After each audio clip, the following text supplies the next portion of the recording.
Hey friends, and well, let me be honest, probably before this video is over, some of you will consider me as an enemy.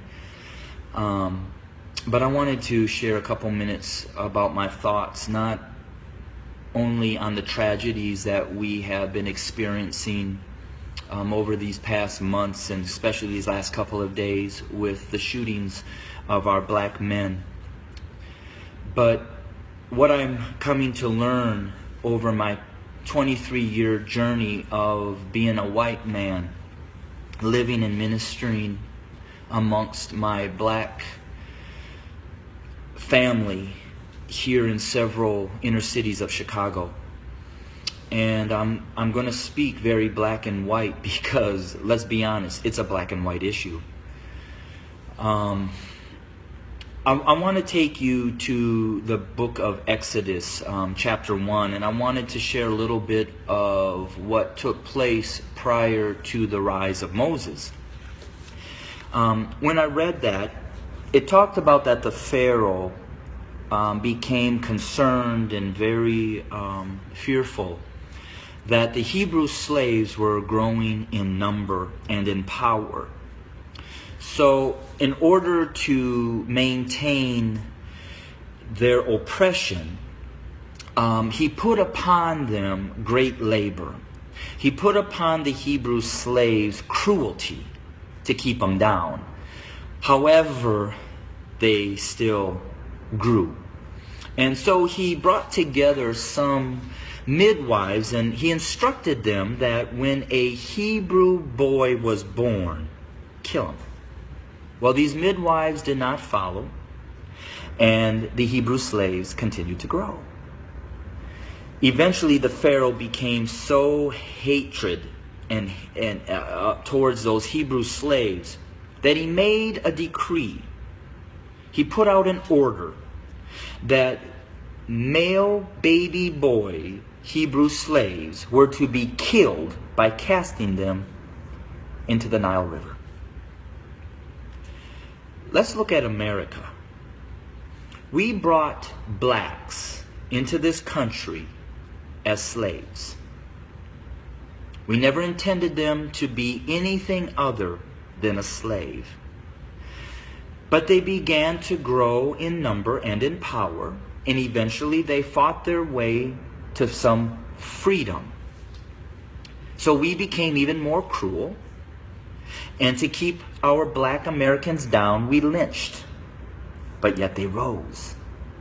So then we used the welfare system, the criminal justice system, to keep them down, to contain them, to destroy them. But yet they rose, and they're rising. Then we built prisons and jails to hold them. Yet they rose. And so now we are doing exactly what the Pharaoh did at the end, sending out a decree: kill them. So until we admit that when we wrote this Constitution that all men are created equal, that we never intended to include our black brothers and sisters, our nation may end up facing exactly what the Egyptians faced when they refused to let God's people go. So I'm going to say this to my white fellow Americans, that the bloodshed that is on its way is not on the hands of our fellow black Americans, but is on our hands. We are the ones that are refusing to let God's people go.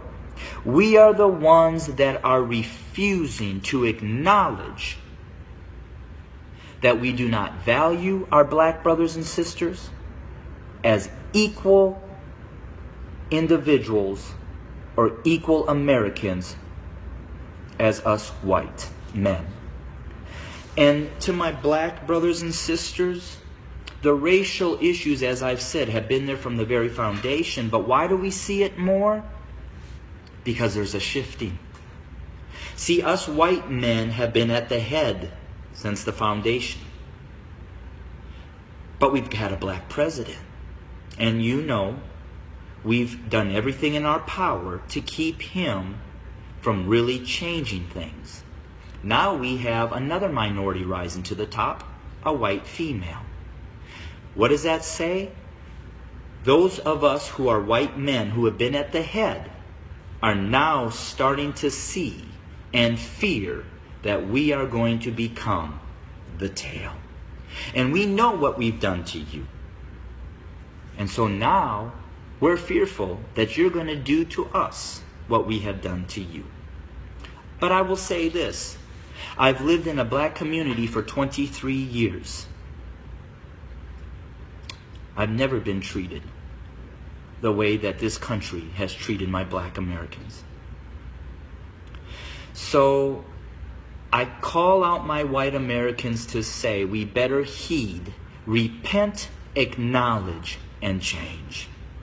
Because if we don't, I just want to again say this.